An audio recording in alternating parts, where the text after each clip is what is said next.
सर्वांना नमस्कार। आपली शाळा हे यूट्यूब चॅनल आपले सहर्ष स्वागत करत आहे।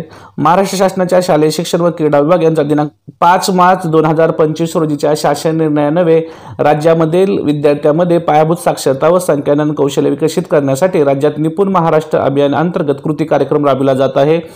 इयत्ता 2री ते 5वीच्या विद्यार्थ्यांसाठी भाषा व गणित या विषयासाठी आपण हा कृती कार्यक्रम राबवत आहोत आणि या कृती कार्यक्रमाचे ध्येय आहे इयत्ता 2री ते 5वीच्या प्रत्येक वर्गातील किमान 75% विद्यार्थ्यांनी या कृती कार्यक्रमाअंतर्गत अपेक्षित सर्व अध्ययन क्षमता प्राप्त करणे असे ध्येय असणार आहे। आणि हा कृती कार्यक्रमाचा कालावधी आपल्या सर्वांना माहित आहे 5 मार्च 2025 ते 30 जून 2025 पर्यंतचा असणार आहे। यापूर्वीच्या व्हिडिओमध्ये आपण इयत्ता 2री साठी भाषा या विषयाअंतर्गत नक्की कोणते अध्ययन स्तर आहेत हे समजून घेतलं आणि अध्ययनाची आपण अध्ययन क्षमताची पडताळणी कशा प्रकारे करायची याविषयीची देखील माहिती पाहिली। आज आपण इयत्ता 2री साठी गणित या विषयाअंतर्गत कोणती अध्ययन क्षमता आहे आणि त्या अंतर्गत आपल्याला विद्यार्थ्यांचे अध्ययन स्तर कशा प्रकारे ठरवायचे आहेत, अध्ययन स्तरांची पडताळणी कशा प्रकारे करायची आहे याविषयीची संपूर्ण माहिती पाहणार आहात। तत्पूर्वी आपण जर आपली शाळा या यूट्यूब चॅनलवर नवीन असतील तर सर्वप्रथम या यूट्यूब चॅनलला सबस्क्राइब करायला विसरू नका। पहा, संख्या ज्ञान यामध्ये अध्ययन क्षमता असणार आहे वस्तू मोजतो 20 पर्यंत संख्याबोध विकसित करतो। त्यासाठीचे अध्ययन स्तर या ठिकाणी दिलेले आहेत। एकूण 11 प्रकारचे अध्ययन स्तर असणार आहेत विद्यार्थ्यांचे। तर पहिला अध्ययन स्तर आहे 0 ते 9 संख्या नामे क्रमाने म्हणता येत नाहीत। जर विद्यार्थ्यांना 0 ते 9 पर्यंतची संख्या जर क्रमाने म्हणता येत नसेल तर त्याचा अध्ययन स्तर आपण पहिला 1 नंबरचा पकडायचा आहे। त्यानंतर दुसरा अध्ययन स्तर आहे जर विद्यार्थी 0 ते 9 संख्या नामे क्रमाने म्हणतो, 0 ते 9 संख्या जर विद्यार्थी क्रमाने म्हणत असेल तर त्याचा अध्ययन स्तर 2 असणार आहे। पुढे आहे तिसरा अध्ययन स्तर 0 ते 9 पर्यंतच्या वस्तू तो जर मोजतो, 0 ते 9 दरम्यानच्या वस्तू जर विद्यार्थी मोजत असेल तर त्याचा अध्ययन स्तर आपण 3 पकडायचा आहे। पुढे चौथा अध्ययन स्तर आहे 9 पर्यंतच्या वस्तूच्या समूहातून ठराविक संख्या एवढी वस्तू काढून दाखवतो। आपण 9 पर्यंतच्या संख्याचा वस्तूंचा समूह त्या ठिकाणी ठेवला आणि विद्यार्थ्यांना विशिष्ट आपण एक संख्या सांगितली आणि तेवढ्या जर वस्तू तो आपल्याला काढून देत असेल तर त्याचा अध्ययन स्तर आपण 4 पकडायचा आहे। पुढे 5वा अध्ययन स्तर आहे 0 ते 9 पर्यंतच्या संख्या ओळखतो आणि वाचतो। विद्यार्थी 0 ते 9 पर्यंतच्या संख्या ओळखत आणि वाचत असेल तर त्याचा अध्ययन स्तर हा आपण 5 हा पकडायचा आहे। पुढे 6 आहे 0 ते 9 पर्यंतच्या संख्या लिहितो, अंकामध्ये जर विद्यार्थी लिहित असेल तर त्याचा अध्ययन स्तर हा 6 असणार आहे।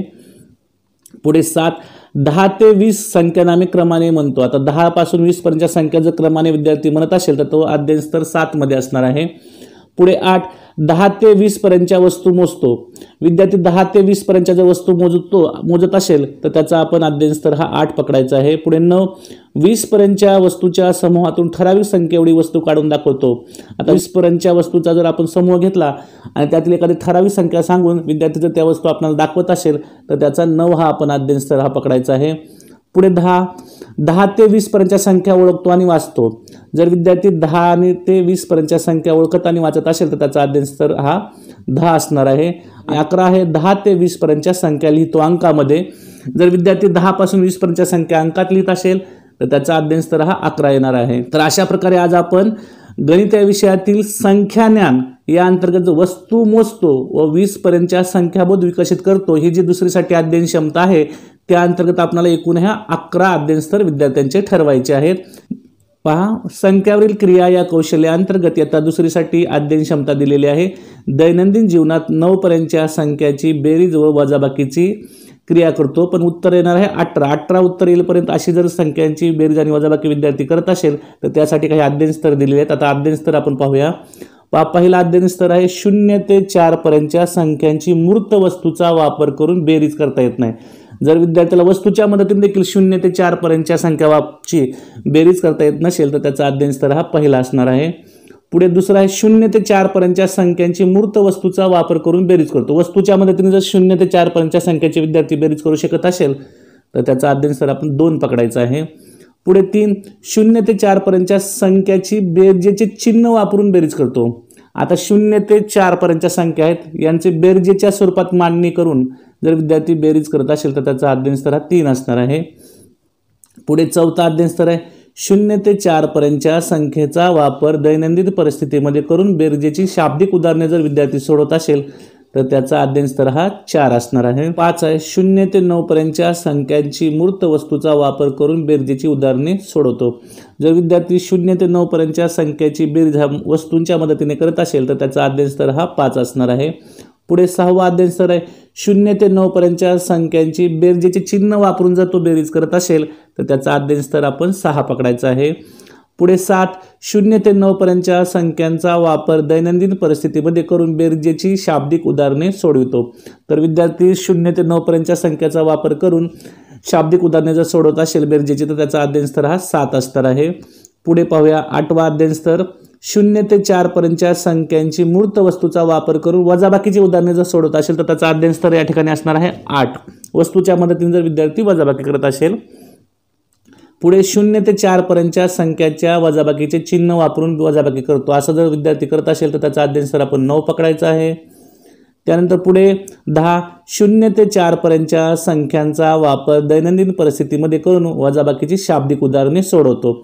आता या ठिकाणी विद्यार्थी 0 ते 4 पर्यंतच्या संख्येच्या मदतीने दैनंदिन परिस्थितीमधील वजाबाकीची उदाहरणे जर सोडवत असेल शाब्दिक तर त्याचा अध्ययन स्तर हा 10 पकडायचा आहे. पुढे 11 0 ते 9 पर्यंतच्या संख्यांची मूर्त वस्तूचा वापर करून वजाबाकी करतो. म्हणजे वस्तूच्या मदतीने जर विद्यार्थी 0 पासून 9 पर्यंतच्या संख्यांचा वापर करून वजाबाकी करत असेल तर त्याचा अध्ययन स्तर हा 11वा येणार आहे. 12वा अध्ययन स्तर असणार आहे 0 ते 9 पर्यंतच्या संख्यांची वजाबाकीची चिन्हे वापरून वजाबाकी करतो. वजाबाकीच्या चिन्हाच्या मदतीने 0 ते 9 पर्यंतच्या संख्येचे विद्यार्थी वजाबाकी करत असेल तर त्याचा अध्ययन स्तर आपण 12 पकडायचा आहे. आणि शेवटचा अध्ययन स्तर आहे 0 ते 9 पर्यंतच्या संख्यांचा वापर दैनंदिन परिस्थितीमध्ये करून वजाबाकीची शाब्दिक उदाहरणे सोडवतो. आता या ठिकाणी विद्यार्थी 0 ते 9 पर्यंतच्या संख्येचा वापर दैनंदिन परिस्थितीमध्ये करून वजाबाकीची शाब्दिक उदाहरणे सोडवत असेल तर त्याचा अध्ययन स्तर असणार आहे 13 क्रमांकाचा. तर अशा प्रकारे आपण संख्यावरील क्रिया या कौशल्याअंतर्गत इयत्ता दुसरीसाठी दैनंदिन जीवनात 9 पर्यंतच्या संख्येची बेरीज व वजाबाकीची 18 पर्यंत उत्तर येईल अशा प्रकारचं जे आपल्याला क्षमता दिलेली आहे त्या अंतर्गत आपण एकूण 13 अध्ययन स्तर पाहिले आहे. त्यानंतर आपण निपुण महाराष्ट्र कृती कार्यक्रमांतर्गत विद्यार्थ्यांच्या वर्गामध्ये आपण अध्ययन स्तर ठरवणार आहात. तर हे अध्ययन क्षमता पडताळणी आपण आता कशा प्रकारे करायची आणि त्याचे स्तर कशा प्रकारे ठरवायचे त्याचा एक नमुना आपण आता दुसरीसाठी या ठिकाणी दिलेला आहे. पहा, गणित या विषयासाठीचे जेव्हा अध्ययन स्तर ठरवणार आहात तेव्हा त्या अध्ययन क्षमता पडताळणीचा नमुना या ठिकाणी आपल्याला दिलेला आहे. तर विद्यार्थ्याचे अध्ययन स्तर आपण या ठिकाणी अशा प्रकारे लेखन करायचे. पहा, सर्वप्रथम आपल्याला अनुक्रमांक लिहायचा आहे. त्यानंतर विद्यार्थ्याचे नाव. यापूर्वीच्या व्हिडिओमध्ये आपण वाचन आणि लेखन कौशल्यासाठी कशा प्रकारे लेखन करायचं हे समजून घेतलं होतं. तर आताच्या व्हिडिओमध्ये आपण पहा, पहिलं आपलं कौशल्य असणार आहे संख्याज्ञान. यामध्ये आपल्याला विद्यार्थ्याच्या संख्याज्ञानाचा अध्ययन स्तर क्रमांक आपल्याला 1 ते 11 या ठिकाणी दिलेले आहेत. सर्वप्रथम आपण विद्यार्थ्याचा अनुक्रमांक लिहायचा, त्यानंतर विद्यार्थ्याचे नाव लिहायचं. पुढे संख्याज्ञान यामध्ये आपण विद्यार्थ्याचा अध्ययन स्तराचा क्रमांक लिहायचा आहे. समजा आपला एखादा विद्यार्थी 4थ्या अध्ययन स्तरावर असेल तर या ठिकाणी 4 हा क्रमांक लिहायचा आहे. पण 4था अध्ययन स्तर काय आहे संख्याज्ञानमध्ये ते पाहूया. समजा या ठिकाणी 4था अध्ययन स्तर असणारे 9 पर्यंतच्या वस्तूच्या समूहातून ठराविक संख्येएवढ्या वस्तू काढून दाखवितो. जर 9 पर्यंतच्या वस्तूच्या समूहातून एखादी ठराविक संख्येएवढील वस्तू जर काढून दाखवत असेल तर त्याचा आपण या ठिकाणी अध्ययन स्तर किती ठरवला आहे 4. तर या ठिकाणी आपल्याला त्या विद्यार्थ्याचा 4 हा क्रमांक काय करायचा आहे लिहायचा आहे. त्यानंतर पुढे पहा, गणितावरील क्रिया या अंतर्गत आपल्याला 1 ते 13 प्रकारचे अध्ययन स्तर विद्यार्थ्यांचे दिलेले आहेत. या ठिकाणी देखील आपण विद्यार्थ्याचे नाव लिहायचं आहे आणि गणितावरील क्रिया अंतर्गत 1 ते 13 पैकी जो विद्यार्थ्याचा अध्ययन स्तर आहे तो आपल्याला या ठिकाणी त्याचा क्रमांक लिहायचा आहे. आता आपण एक उदाहरण पाहूया. समजा एखादा विद्यार्थी गणितावरील क्रिया अंतर्गत 0 ते 4 पर्यंतच्या संख्याच्या मूर्त वस्तूचा वापर करून वजाबाकीचे उदाहरणे सोडवतो. अध्ययन स्तर किती क्रमांक असणार आहे 8. ठिकाणी सर्वप्रथम अनुक्रमांक लिहायचा, त्यानंतर विद्यार्थ्याचे नाव लिहायचं आणि गणितावरील क्रिया अंतर्गत तो विद्यार्थी 8 या अध्ययन स्तरावर असल्यामुळे आपण या ठिकाणी 8 हा क्रमांक लिहायचा. तर अशा प्रकारे आजच्या व्हिडिओमध्ये आपण इयत्ता दुसरीसाठी गणित या विषयाअंतर्गत ज्ञान आणि गणितावरील क्रिया या कौशल्याअंतर्गत आपल्याला नक्की कोणत्या प्रकारची अध्ययन क्षमता आणि अध्ययन स्तर दिले आहेत याविषयीची संपूर्ण माहिती पाहिली. मला आशा आहे तुम्हाला सर्वांना हा व्हिडिओ नक्कीच आवडला असेल. तुम्हाला जर हा व्हिडिओ आवडला असेल तर आपली शाळा या यूट्यूब चॅनलला सबस्क्राईब करायला विसरू नका. पुन्हा एकदा भेटूया एका नवीन व्हिडिओसह. तोपर्यंत सर्वांना मनपूर्वक धन्यवाद.